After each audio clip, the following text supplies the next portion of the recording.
और इसमें जो बुनियादी कवायद और ज़वाबित है ये अपने इख्तिताम को है। तो उसमें जो हमारी बहस चल रही है वो अस्माए गैर मुतमक्किना से चल रही है। फिलहाल अस्माए गैर मुतमक्किना के अंदर जो है ना आखिरी 2 पॉइंट हमारे रह गए हैं, एक अस्माए इशारात और दूसरा ज़माइर। कुछ तफसील थोड़ी सी अस्माए इशारात की और बाकी थोड़ी सी ज़्यादा तफसील है ज़माइर की। तो अब अस्माए इशारात जो है ना मतलब इसकी 2 किस्में 6 यानी एक करीब होते हैं अस्माए इशारात और एक बईद होते हैं। तो जो करीब के अस्माए इशारात है वो मैं पहले लेक्चरों में जो है ना तकरीबन आप लोगों को पढ़ा चुका हूँ, जो अस्माए इशारात लिल करीब करीब के लिए। बाकी 6 अस्माए इशारात हैं जो बईद के लिए, 6 अस्माए इशारात हैं जो बईद के लिए हैं। वो जो है ना हमने अब जो है ना मतलब इस लेक्चर में हम वो बईद वाले जो 6 अस्माए इशारात हैं वो पढ़ेंगे। सही है। अच्छा जी, जो 6 अस्माए इशारात बईद के हैं, बाकी तरतीब वही जो अस्माए इशारात करीब की है वही इसकी है कि भाई या तो अस्माए इशारात मुफरद पर दलालत करेंगे या तस्निया पर या जमा पर। अब या तो दलालत करेंगे मुफरद मुज़क्कर पर या तस्निया मुज़क्कर पर या जमा मुज़क्कर पर। इस तरीके से मुफरद मुअन्नस तस्निया मुअन्नस या जमा मुअन्नस पर। सही है। तो अब पहले अस्माए इशारात जो है ना वो मैं आप लोगों को यहाँ पर जो 6 अस्माए इशारात है वो मैं आप लोगों को लिख कर दे देता हूँ। हेडिंग अपनी आ गई अस्माए इशारात। सही है, ये हमारी हो गई हेडिंग। अच्छा जी, कुल कितने अस्माए इशारात? अच्छा, बहस कौन से चल रहे हैं? अस्माए इशारात बई, ये सही है। अच्छा जी, अस्माए इशारात बई जो है उसके अंदर कुल 6 हैं। एक होंगे मुज़क्कर के लिए और तीन मुज़क्कर के लिए और 3 मुअन्नस के लिए। ठीक है। अच्छा जी, जो 3 मुज़क्कर के लिए है उसमें से पहला है ज़ालिका और दूसरा है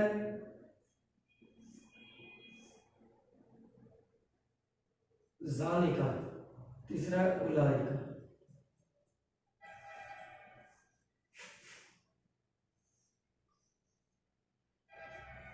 सही है। अच्छा जी, जो मुअन्नस वाले हैं वो कौन से हैं? ज़ालिका का मुअन्नस तिलका और ज़ालिका का मुअन्नस यानी तालिका और उलाइका का वही उलाइका।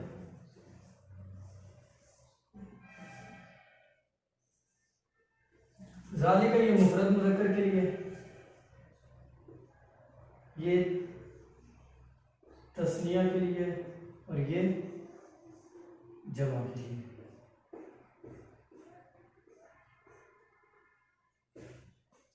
सही है। इसी तरीके से ये भी मुफरद के लिए हो गया और ये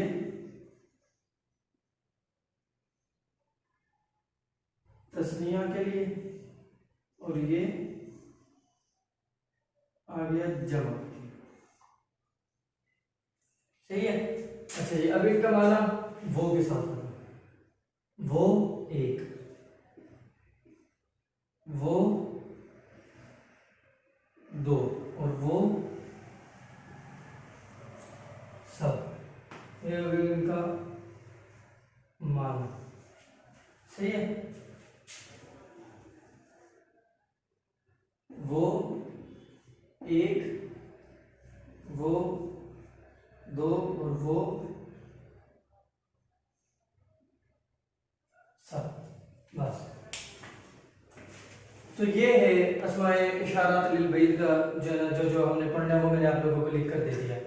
अब अस्माए इशारात लिल बईद पढ़ने से पहले अस्माए इशारात करीब का भी चूंकि इसी के साथ ताल्लुक है तो वो बहुत पहले पढ़ा लिए थे, लेकिन असल में बाद में जो हमारी तरतीब चेंज हुई थी, पहले तो हम 3 चीज़ें पढ़ते थे। पहले कवायद ज़वाबित से भी बहस करते थे, हिवारात से भी और इसी तरीके से अरबी बोलचाल से भी थोड़ी बहुत। तो फिर जो तरतीब बनी थी वो ये कि भाई पहले कवायद ज़वाबित से ही बहस मुकम्मल कर ली जाए ताकि उसके बाद जो है ना डायरेक्ट हमारा जो सिलसिला है अरबी बोलचाल वाला शुरू हो जाए। सही है, तो इसलिए फिर वो वहाँ पर जो है दोबारा आप लोगों को अस्मा इशारत करीब के बाद जो है ना अस्मा इशारत बईद नहीं सिखाए गए। तो अस्मा इशारत बईद फिर ये अब चूंकि इसकी बहस आखिर में ही है, यानी अस्माए वो उसके अंदर एक अस्माए गैर मुतमक्किना के अंदर इसकी बहस आई है, इसलिए जो है ना फिर यहीं पर जो है ना आप लोगों को अस्मा इशारत बईद वाले समझाए जा रहे हैं और करीब वाले पहले समझाए जा चुके थे। लेकिन एक बार खुलासा आप लोग उसका दोबारा सुनिए। अस्मा इशारत करीब के वो 6 थे, हाजा, हाजानी और हाउलाई ये मुज़क्कर के लिए थे, हाज़िही, हातानी और हाउलाई ये मुअन्नस के लिए। हाउलाई वहां पर और यहाँ पर उलाई का सेम है, मुज़क्कर और मुअन्नस दोनों के लिए। सही हो गया। उधर अस्मा इशारत का तर्जुमा ये के साथ किया जाता था करीब, और इधर अस्मा इशारत का तर्जुमा वो के साथ किया जाता है जो दूर हो। सही है। अच्छा जी, उसके बाद एक बात उसके अंदर हो रही थी, वो ये कि आपने जिस चीज़ की तरफ इशारा करना है या तो वो चीज़ ज़वील उकूल में से होगी या गैर ज़वील उकूल में से होगी, यानी आकिल होगी या गैर आकिल होगी। ठीक है, अगर गैर आकिल हो, अगर गैर आकिल हो वो चीज़, तो जो है ना उसके जो है ना किसके साथ हम इस्तेमाल करते थे उसको, गैर आकिल की जो जमा है, यानी काफ़ी सारी चीज़ें हैं आपने जमा का लफ्ज़ इस्तेमाल की है। सही है, यानी आपके पास जो है ना 20 कापियाँ हैं। ठीक है, आपने अब कहा कि भाई कई सारी कॉपियाँ, ये कई सारी कॉपियाँ हैं। सही है, तो अब जी आपने इसकी अरबी बनानी है, तो अब यहाँ पर इसमें इशारात, अब ये कई सारी कॉपियाँ हैं, अब कॉपियाँ जैसे जमा है तो फिर पीछे भी आपको लफ्ज़ भी जमा लगाना पड़ेगा। लेकिन बात आप लोगों को वहाँ पर क्या बताई थी कि अगर जो गैर ज़वील उकूल है अगर वो जमा आ जाए तो वो किसके हुक्म में होगी, वाहिद मुअन्नस के हुक्म में होगी। तो वहाँ पर हम हाउलाई करारीस नहीं कहते, बल्कि क्या कहते हैं, हाज़िही करारीसु। समझ लगी? जैसे अब मुफरद से आप लोग समझे ना, ये एक कॉपी है हाज़िही कुर्रासतुन। सही है, अब ये 2 कॉपियाँ हैं हातानी कुर्रासतानी। अब ये कई सारी कॉपियाँ हैं, अब पीछे जैसे उधर हाज़िही इधर हातानी लगाया था ना, अब नीचे हाउलाई नहीं लगाएंगे, बल्कि क्या, चूंकि आगे गैर ज़वील उकूल है ना, तो फिर पीछे नीचे हाउलाई नहीं लगाएंगे, बल्कि क्या लगाएंगे, गैर ज़वील उकूल की जमा किसके हुक्म में होती है, वाहिद मुअन्नस के हुक्म में होती है। तो इसलिए फिर हाउलाई हमने कट करके वहां पर क्या लगाया, हाज़िही का लफ्ज़ लगाया कि भाई हाज़िही करारीसु। सही है, हाल को अगर गैर ज़वील उकूल ना हो, जैसे मिसाल के तौर पे हाज़िही बिंतुन और हातानी बिंतानी और हाउलाती बनाते। ठीक है, अगला जो लफ्ज़ होगा अस्मा इशारात में जो है ना उसी के मुताबिक, लेकिन सिर्फ गैर ज़वील उकूल के अंदर थोड़ा सा फर्क आ जाता है कि अगर गैर ज़वील उकूल जमा हो तो वहां पर अस्मा इशारात फिर जमा की जगह पर क्या इस्तेमाल होगा, मुफरद मुअन्नस इस्तेमाल होगा। इसके अलावा बाकी जितने भी सूरतें हैं उसमें वही तरतीब है कि अस्मा इशारात अगर मुफरद, अगर अस्मा इशारात मुज़क्कर है, यानी अगर आगे इस्तेमाल होने वाला लफ्ज़ मुज़क्कर है तो अस्मा इशारात भी मुज़क्कर होंगे, अगर आगे इस्तेमाल होने वाला लफ्ज़ मुफरद है तो अस्मा इशारात भी मुफरद, अगर तस्निया है तो ये भी तस्निया, अगर वो जमा है तो ये भी जमा इस्तेमाल होंगे। सही है, तो ये था उसका खुलासा। अच्छा, ये भी उसी के साथ जो है बिल्कुल मतलब रिलेटेड है, तो आप लोग जो है ना इसको भी उसी तरीके से और उसी अंदाज से समझे। अब इसका मैंने आप लोगों को क्या लिख कर दे दिया कि ये 6 कुल अस्मा इशारात हैं जो बईद यानी दूर पर दलालत करते हैं वो। सही है, तर्जुमे के अंदर देखो वो मैंने आप लोगों को लिख कर दे दिया। अच्छा जी, इधर तर्जुमा मुज़क्कर का होगा, इधर तर्जुमा मुअन्नस का होगा। सही है, अब वो एक मर्द है, वो 2 मर्द हैं, वो सब मर्द हैं, वो एक औरत है, वो 2 औरतें और वो सब औरतें हैं। सही है। अच्छा जी, अब ये मुफरद तस्नीया जमा, ये बाकी तमाम चीजें जो है ना मैंने आप लोगों को लिख कर दे दी है। सही है, तो अच्छा जी, अब ये देखो आप वो इसके जो है ना पहले अरबी बना लेते हैं। अच्छा, वो एक मर्द है, इसकी अरबी बनाएंगे कैसे, मर्द के लिए क्या इस्तेमाल होता है अरबी में, लफ्ज़ रजुलुन। ठीक है, अब रजुलुन किसे कहते हैं, एक मर्द को। रजुलुन किसे कहते हैं, एक मर्द को। ठीक है, तो पीछे इसमें इशारा कौन सा लगाना है हमने। अब देखो, अब मर्द ये मुज़क्कर है या मुअन्नस है, मुज़क्कर है, तो इसमें इशारा इन 3 में से इस्तेमाल हो गए, इन 3 में से नहीं, यानी मुज़क्कर है ना तो मुअन्नस वाले कट हो गए, बल्कि मुज़क्कर वाले इस्तेमाल हो गए। अच्छा जी, अब ये देख रहे हैं कि मुज़क्कर वाले जो 3 है इनमें से हमने कौन सा इस्तेमाल करना है, ये वाला इस्तेमाल करना है, ये वाला इस्तेमाल करना है, ये। तो देखो, एक मर्द है, 2 मर्द है, कई सारे मर्द हैं, मर्द एक है, तो फिर देखो एक पर इन तीनों में से कौन सा दलालत करता है, पहले वाला। ठीक है, तो मर्द के साथ फिर रजुलन के साथ जालिका का लफ्ज इस्तेमाल होगा, जालिका रजुलन, वो एक मर्द है। ठीक है, समझ लगी? अच्छा जी, अब ये देखो वो दो मर्द है, अब इसकी अरबी बनानी पड़ेगी। अच्छा जी, अब क्या इस्तेमाल करोगे? वो दो मर्द है, अब मुफरद को तस्निया बनाओ। कायदे आप लोग पढ़ चुके हैं, सही है?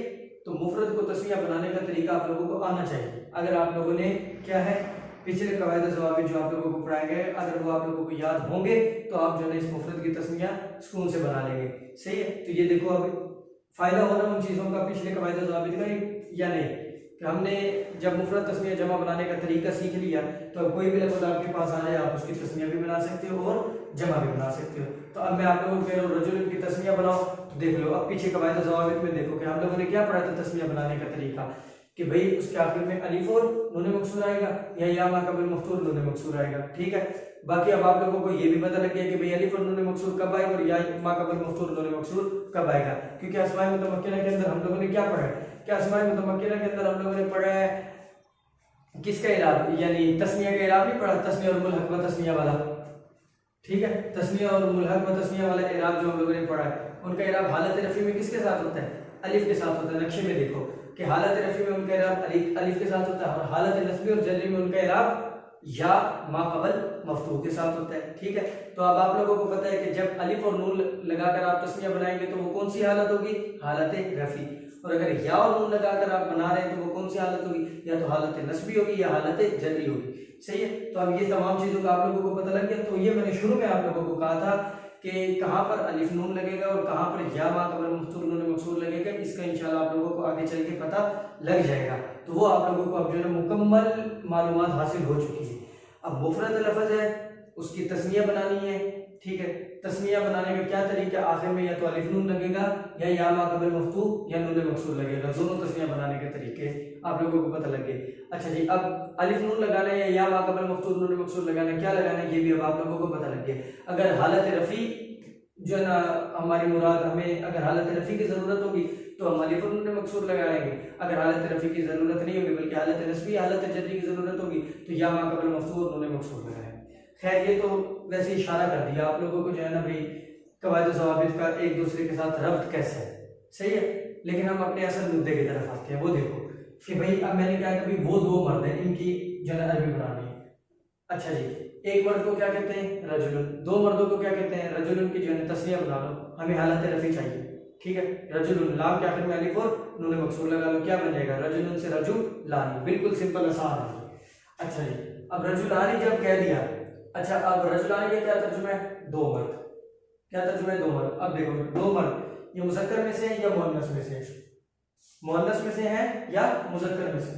जी मुज़क्कर में से, मुअन्नस में से नहीं है। तो ये वाली हमारे तीन अल्फाज कट हो गए। अब इसमें से हमने देखने का हमने इन तीन अल्फाज में कौन सा लफ्ज़ इस्तेमाल करना है, ये वाला या ये वाला। तो देखो दो मर्द है तो ये दो पर दलालत कर रहा है, तो इन तीन अल्फाज में से दो पर कौन सी चीज दलालत कर रही है? कौन सा लफ्ज़ दो पर दलालत कर रहा है? ज़ानी का सेंटर वाला। सही है, तो ये दो पर दलालत कर रहा है, तो रजुलानी से पहले ये लगा दो, तो ज़ानी का रजुलानी वो दो मर्द है। आसान हो गया तरीका, आप लोगों को जो है ना बिल्कुल आसान तरीका आप लोगों को ये बताया जा रहा है। सिर्फ छोटे छोटे जुमले इससे बनाने में बहुत आसानी होगी, बिल्कुल आसान तरीका है। सही है, तो यानी ये बिल्कुल हर किस्म की ज़हनियत वाला जो है ना इसको समझ सकता है। यानी जिसको मुश्किल भी लग रही है ना अरबी अगर जिसको मुश्किल भी लग रही है वो भी इस तरीके से इंशाल्लाह समझ, उसको भी ये उम्मीद है कि जो है ना अच्छे से उसको ये तरीका समझ आ गया होगा, वो भी जो है इंशाल्लाह सही इस जो है ना इस कवायद ज़ाबित के मुताबिक अरबी बना रहा है। सही है। अच्छा जी, अब वो कई सारे मर्द हैं, अब इसकी अरबी बनाओ। अब इसकी अरबी बनाने का वही तरीका आपने उस्लूब ज़हन में, ये मैं बार बार इसलिए दोहरा रहा हूँ, तीन मिसालें। अब तीन मिसालें मैं इसकी भी दूंगा और यही बात दोहराऊंगा, लेकिन दोहराने का मकसद क्या है? वो ये कि आप लोगों को उस्लूब और तरीका ज़हन में हो जाए कि भाई जो है छोटे जुमले बनाने का तरीका क्या है। यानी छोटे जुमले बनाने के लिए आप लोगों को क्या क्या चीज़ें जो है ना मलहूज़ फिल ज़हन, यानी जहन के अंदर जिनका लिहाज रखना पड़ेगा, आप लोगों को रियायत करनी पड़ेगी। ये इसलिए दोहराई जा रही है चीज़ें ताकि छोटा जुमला अगर आपको बनाना पड़ जाए तो आपके जहन में पहले से एक नक्शा होना चाहिए कि उसके मुताबिक आप जो है ना छोटा जुमला बनाएं और जो है ना दुरुस्त तरीके से उसको बनाएं। खैर अच्छा जी, अब वो कई सारे मर्द हैं। सही है, अब देखो रजुलन एक मर्द, रजुलानी दो मर्द, अब कई सारे मर्द हैं। देखो अब ये जमा की कौन सी किस्म में से आ रही है? जमा सालिम की किस्म में से आ रही है, जमा मुकस्सर की? जमा मुकस्सर की किस्म में से आ रही है तो जमा मुकस्सर आप लोगों को बता दी जाएगी, इसकी कोई टेंशन नहीं। लेकिन अगर ये आती जमा मुज़क्कर सालिम, फिर आप लोगों को खुद बनाना पड़ता जमा मुज़क्कर सालिम, क्योंकि आप लोगों ने जमा मुज़क्कर सालिम बनाने का तरीका पढ़ा हुआ, सही है। तो अच्छा जी, आप लोगों को ये अब चूंकि जमा मुकस्सर है इसलिए मैं आप लोगों को बता देता हूँ रिजालुन, सही है। अच्छा जी, अब वो कई सारे मर्द हैं, कई सारे मर्द के लिए रिजालुन का लफ्ज़ इस्तेमाल हो गया। अब पीछे भी चूंकि जमा इस्तेमाल होनी है। अच्छा जी, अब हमने इन 6 में से कौन सा लफ्ज़ इस्तेमाल करना है? तो देखो, कई सारे मर्द मुअन्नस के अंदर इस्तेमाल होते हैं, इस शुमार होते हैं या मुज़क्कर के अंदर? मुअन्नस के अंदर इस्तेमाल शुमार होते हैं या मुज़क्कर के अंदर? किन के अंदर उसको शुमार होता है? कई सारे मर्द का मुज़क्कर, सही है। अच्छा जी, जब मुज़क्कर के अंदर शुमार होता है तो ये 3 हुरूफ तो जो है ना कट गए, इनसे हमारी बहस है, चूंकि मुज़क्कर में शुमार हो रहे हैं तो मुअन्नस वाले कट गए। अच्छा जी, अब मुज़क्कर के अंदर हमने कौन सा लफ्ज़ लगाना है? रिजालन से पहले तो देखो, रिजालन से का क्या तर्जुमा? कई सारे मर्द, यानी जमा वाला। तो इनके अंदर से जमा पर कौन सा लफ्ज़ दलालत कर रहा है? ये वाला या ये वाला? तो देखो, सबसे लास्ट वाला लफ्ज़ जो है ये जमा पर दलालत कर रहा है। किस पर? जमा पर सबसे लास्ट वाला लफ्ज़ दलालत कर रहा है। तो बिल्कुल सिंपल सा तरीका मालूम हो गया। रिजालुन से पहले क्या लगाना है हमने? फिर उलाइका। उलाइका रिजालुन, वो कई सारे मर्द हैं। आसान तरीका है, सही है। तो अब देख लो, अब आप लोगों के जो है ना छोटे छोटे 3 जुमले बन गए, ज़ालिका रजुल, ज़ालिका रजुलानी और उलाइका रिजाल, सही है। अच्छा जी, अब इसी मिसाल औरतों से ले लो। अच्छा देखो, अब वो एक औरत है, तरीका वही ज़हन में रख लो। अब औरत का शुमार मुअन्नस के अंदर होता है मुज़क्कर में? मुअन्नस में, तो ये वाले 3 कट गए। अच्छा जी, अब मुअन्नस में जब इसका शुमार होता है तो हमने मुअन्नस में कौन सा लफ्ज़ इस्तेमाल करना है? इन 3 में से पहला, दूसरा, तीसरा। तो अब ये देखो कि एक औरत, ये मुफरद है, तस्नीह है या जमा? मुफरद है, तो मुफरद के लिए कौन सा लफ्ज़ इस्तेमाल हो रहा है? तिलका। तो औरत को क्या कहते हैं? इमराअतुन। और मुफरद के लिए तिलका का लफ्ज़ इस्तेमाल हो रहा है, तो दोनों को अटैच कर दो, तिलका इमराअतुन। तो ये क्या बन गई? हमारा एक मुफरद का जुमला बन गया। अच्छा जी, अब तस्निया का बनाना है, तो 2 औरतें, तस्निया बनाने का वही तरीका है, अलिफ और नून आप लगा लो, क्योंकि हमें क्या चाहिए? हालत रफ़ी चाहिए। अच्छा जी, इमराअतानी, सही है क्या? इमराअतानी। अच्छा जी, अब वही तरीका कि अब इमराअतानी का क्या तर्जुमा? 2 औरतें। अब इसका शुमार मुअन्नस में होता है या मुज़क्कर में? जी मुअन्नस में होता है। अच्छा जी, जब मुअन्नस में शुमार होता है तो अब इन 3 हुरूफ में से हमने कौन सा हरफ लगाना है? ये वाला या ये वाला? तो तस्निया पर कौन सा हरफ दलालत कर रहा है? मिड वाला। तो हम क्या लगाएंगे कि तालिका इमराअतानी, सही है, आसान हो गया। अच्छा जी, अब जमा जो है इसकी, जमा सालिम है या जमा मुकस्सर है? जी इमराअतुन की जमा जो है ना वो जमा मुकस्सर है, वो है निसा, सही है।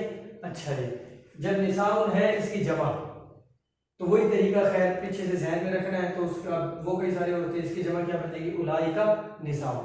समझ लग गई आप लोगों को? तो ये 6 मिसालें मैंने आप लोगों को जो है ना दी। वो एक मर्द है ज़ालिका रजुल, वो 2 मर्द है ज़ालिका रजुलानी, वो कई सारे मर्द है उलाइका रिजाल। वो एक औरत है तिलका इमराअतुन, वो 2 औरतें हैं, तानिका इमराअतानी, वो कई सारे औरतें हैं, तो उलाइका निसाउन। उलाइका का जो लफ्ज़ है ये सेम है, यानी मुज़क्कर और मुअन्नस दोनों के लिए इस्तेमाल होगा। अच्छा जी, ये तो मिसाल देनी मैंने आप लोगों को किसकी?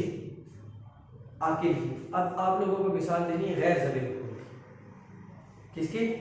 गैर ज़बिल उकूल की। गैर ज़बिल उकूल की पहले मुज़क्कर की मिसाल दूंगा और फिर गैर ज़बिल उकूल की मुअन्नस की मिसाल दूंगा। किताब मुज़क्कर है और कुर्रासतुन मुअन्नस है। किताबुन मुज़क्कर और कुर्रासतुन मुअन्नस है। अब ये देखो आप लोग, बल्कि हाँ सही है। अच्छा जी, अब वो एक किताब है। अब देख लो, किताब ज़मीर कुल में से या गैर ज़मीर कुल में से? गैर ज़मीर कुल में से। अब वो एक किताब है, इसकी अरबी क्या बनाओगे? किताबों के लिए तो अरबी आ गई किताब, पीछे कौन सा लफ्ज़ इस्तेमाल करना है? 6 में से वही तरीका ज़हन में रखना है कि भाई किताब का इस शुमार मुज़क्कर में होता है या मुअन्नस में होता है। तो अब ये आप लोगों को पता होना चाहिए कि किताब मुज़क्कर है या मुअन्नस, क्योंकि आप लोग मुज़क्कर और मुअन्नस की बहस भी पहले पढ़ चुके हो, सही है। तो ये मुज़क्कर और मुअन्नस की बहस पढ़ाई थी ना, वो इसीलिए पढ़ाई थी ताकि आप इसमें आप लोगों को आसानी हो जाए। अब आप लोगों को मुज़क्कर और मुअन्नस की बहस उम्मीद है कि जो है ना आती होगी, तो आप उसके मुताबिक आप इनमें से कौन सा लफ्ज़ लगाना है आप सही जो है ना उसको जो है ना मुंतखब कर लोगे और सही लफ्ज़ उस जगह पर आप फिट करोगे, सही है। अच्छा जी, तो मुअन्नस का तरीके, मुअन्नस की अलामत आप लोगों ने पढ़ी हुई थी। तो किताब के अंदर मुअन्नस की कोई अलामत पाई जा रही है? नहीं पाई जा रही। मुअन्नस की जितनी भी अक़साम थी, किसी भी किस्म की कोई भी अलामत मुअन्नस की किताबों के अंदर नहीं पाई जा रही। तो लिहाजा जब मुअन्नस की अलामत नहीं पाई जाए किसी भी लफ्ज़ के अंदर तो वो लफ्ज़ क्या होता है, मुज़क्कर होता है, साफ जाहिर है। अच्छा जी, जब वो लफ्ज़ मुज़क्कर होता है तो अब ये देख लो भाई, किताब का शुमार किस में है, मुअन्नस में नहीं हुआ बल्कि मुज़क्कर में हुआ। जब किताबों का शुमार मुज़क्कर में हुआ है तो तरीका वही है, ठीक है। अब किताबुन, एक किताब को कहते हैं दो को या कई सारी किताबों को, किताबुन कहते हैं एक किताब को। अच्छा, जब एक पर इन तीनों में से कौन सा लफ्ज़ दलालत करता है, पहले वाला, तो ज़ालिका किताब। दो किताबें हैं तो ज़ालिका किताबानी, कई सारी किताबें हैं तो अब इसकी अरबी बनाओ, क्या बनेगी, उलाइका का लफ्ज़ लगाएंगे या तिलका का लफ्ज़ लगाएंगे।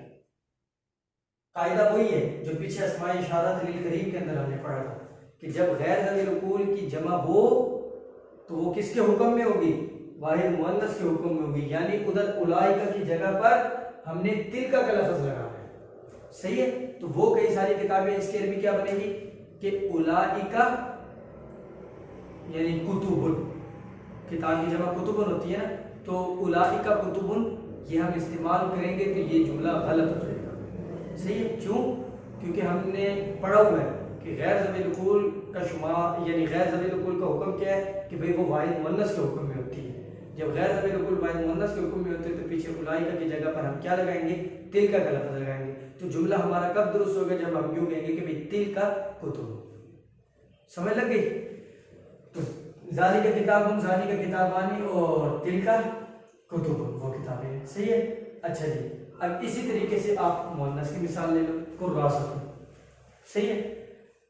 चाहे आप गैर ज़मीर उकूल की मिसाल मुअन्नस की ले लो चाहे मुज़क्कर की ले लो, कायदा बस ये है कि भाई अगर गैर ज़मीर उकूल की जमा आपने बनानी है तो वो उसके लिए ये लफ्ज़ नहीं इस्तेमाल होगा बल्कि वाहिद मुअन्नस का लफ्ज़ इस्तेमाल होगा, सही है। तो अब देखो वो एक कॉपी है, इसकी कॉपी को क्या कहते हैं अरबी में, कुर्रासतुन, सही है। अब इसकी अरबी बनानी है वही तरीका। अब ये बताओ कि कुर्रासतुन ये मुज़क्कर है या मुअन्नस है, अहकामात आप लोगों ने पढ़े हुए ना। तो कुर्रासतुन के आखिर में क्या है, तारी, और ता किसकी अलामत में से, मुज़क्कर या मुअन्नस की, मुअन्नस की अलामत में से। तो फिर जाहिर है कि कुर्रासतुन मुज़क्कर हुआ या मुअन्नस, मुअन्नस हुआ, सही है। तो देखो इसका जो है ना पीछे मुज़क्कर और मुअन्नस वाली बात के साथ ताल्लुक है ना। अच्छा जी, तो खैर अब आप लोग ये देखो भाई वो एक कॉपी है, इसकी अरबी बनानी है। अब कैसे बनेगी, जब यानी मुअन्नस में से है तो अब इन तीन अल्फाज में से कौन सा लफ्ज़ इस्तेमाल होगा, सबसे पहले वाला, साफ जाहिर है। एक कॉपी है, मुफरद है, तो ये मुफरद के लिए लफ्ज़ मौजूद है, तो एक कॉपी है। वो एक कॉपी है तिलका कुर्रासतुन, वो दो कॉपियां हैं तानिका कुर्रासतनी, वो कई सारी कॉपी है। अब क्या इस्तेमाल होगा, उलाइका या तिलका, उलाइका नहीं इस्तेमाल करेंगे हम, तिलका इस्तेमाल करेंगे, सही है। गैर ज़मीर उकूल वाला कायदा इसका लिहाज रखना है बस कि तिलका करारीसु। अब करारीसु आप कह दोगे भाई करारीसु तो मुज़क्कर है, मुअन्नस नहीं है, लफ्ज़ के एतबार से मुज़क्कर है, यानी इसके अंदर मुअन्नस की कोई अलामत नहीं पाई जा रही। तो आप मुज़क्कर और मुअन्नस कब पहचाने जाते हैं, अपनी मुफरद से पहचाने जाते हैं। अब करारीस क्या है, मुफरद है या तस्निया है, जमा है, जमा है। तो अब इसका मुज़क्कर या मुअन्नस होना कैसे पहचाना जाएगा, इसकी मुफरद से पहचाना जाएगा। तो करारीस की मुफरद क्या है, मुज़क्कर है या मुअन्नस है, मुअन्नस है, तो करारीस भी मुअन्नस है, समझ लगे। तो इसलिए फिर जो है ना तिलका का लफ्ज़ इस्तेमाल किया, तिलका करारीसु। अब करारीस जमा है, इसकी मुफरद मुअन्नस है, तो हमने क्या कह दिया कि भाई करारीस जो है ना मुज़क्कर नहीं है बल्कि मुअन्नस है। इसी तरीके से कुतुबुन, अब ये क्या है, होनी तो मुज़क्कर चाहिए लफ्ज़ के एतबार से, लेकिन हमें पता कैसे लगेगा कि भाई ये मुज़क्कर है या मुअन्नस, इसकी मुफरद बनाएंगे। तो कुतुब की मुफरद क्या है, किताब। अब मुफरद इसकी क्या है, मुज़क्कर है या मुअन्नस है, मुज़क्कर है। तो जब किताब मुज़क्कर है तो कुतुब भी मुज़क्कर होगा, और कुर्रासतुन मुअन्नस है तो करारीस भी मुअन्नस होगी, सही है। लेकिन बहरहाल खुलासा क्या निकला अस्माए इशारात का कि जन अस्माए इशारात 6 करीब के हैं, 6 बईद के हैं। करीब वालों का तर्जुमा ये के साथ होता है, बईद वालों का तर्जुमा वो के साथ होता है। अच्छा जी, फिर इसके अंदर एक छोटी सी बात थी, ज़मीर उकूल और गैर ज़मीर उकूल का कायदा। वो ज़मीर उकूल और गैर ज़मीर उकूल का कायदा आप लोगों को जो है ना पढ़ा दिया गया है कि गैर ज़मीर उकूल और ज़मीर उकूल का कायदा यही है कि भाई उधर बस जमा के लिए जो है ना उलाइका की जगह पर तिलका का लफ्ज़ इस्तेमाल होगा, सही है, गैर ज़मीर उकूल के अंदर। तो बस जो है ये हमारे अस्माए इशारात की यहाँ पर बहस हमारी मुकम्मल हो गई। तो जो हमने अब बहस पढ़नी है वो कौन सी पढ़नी है, ज़माइर के बारे में बहस पढ़नी है। तो बहरहाल इसकी मिसालें जो है ना आप लोग 2 मिसालों के साथ जो है इसकी मशक हल कर लें, ठीक है। एक यानी मुज़क्कर के 6 जुमले बना लें और इसी तरीके से 6 जुमले मुअन्नस के बना लें, लेकिन अस्माए इशारात करीब के भी बनाना, सही है, ताकि जो है ना जो कि अस्माए इशारत करीब का भी इसी के साथ ताल्लुक है ना, तो अस्माए इशारत करीब के भी बनाना ताकि जो है ना दोनों एक साथ हल हो जाए ना, तो जो है ना ये ज़्यादा मुनासिब रहेगा, जो है ना जहन में आप लोगों के आ जाएगा दोबारा से, यानी दूर हो जाएगा इसका। अच्छा जी, तो यहाँ पर हमारी बहस खैर अस्माए इशारत वाली मुकम्मल होगी। बस इसके अंदर थोड़ी सी ये तफसील थी, ये समझाना था। तो अब अस्माए गैर मुतमक्किना के अंदर सिर्फ और सिर्फ आखिरी बहस हमारी रह गई है, और आखिरी बहस के बाद बस एक दो चीज़ें आप लोगों को सिर्फ बतानी पड़ेंगी, और उसके बाद हमारे बुनियादी कवायद ज़वाबित वाला सिलसिला मुकम्मल हो जाएगा। सही है, तो अब वो आखिरी बहस कौन सी है, ज़मायर की है, तो अब वो हम इंशाल्लाह जो है ना अगले लेक्चर में पढ़ेंगे। तो अब आप लोग इंतज़ार करें अगले लेक्चर का। सही है, तो मिलते हैं आप लोगों से अगले लेक्चर में। तब तक के लिए अल्लाह हाफ़िज़, अस्सलामु अलैकुम वरहमतुल्लाहि वबरकातुहू।